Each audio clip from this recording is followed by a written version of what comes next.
देखिए आज मेरी परी आप लोगों से बातें करेगी। बोलो परी, बोलो। नहीं बोलेगी? बोलो। टमाटर खा रही है सुबह सुबह और चूरा खा रही है अपने पापा के साथ में बैठ के।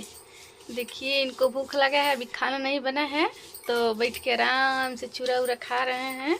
अरे बेटू तुम बोलती नहीं हो ना, तुमको अच्छा नहीं लगती हो, बोला किया करो।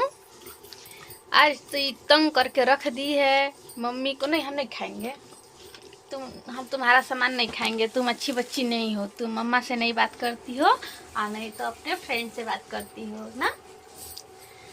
है? बोल दो हाय दोस्तों। हाय दोस्तों, कैसे हो? मैं परी, आप लोग कैसे लगते हो?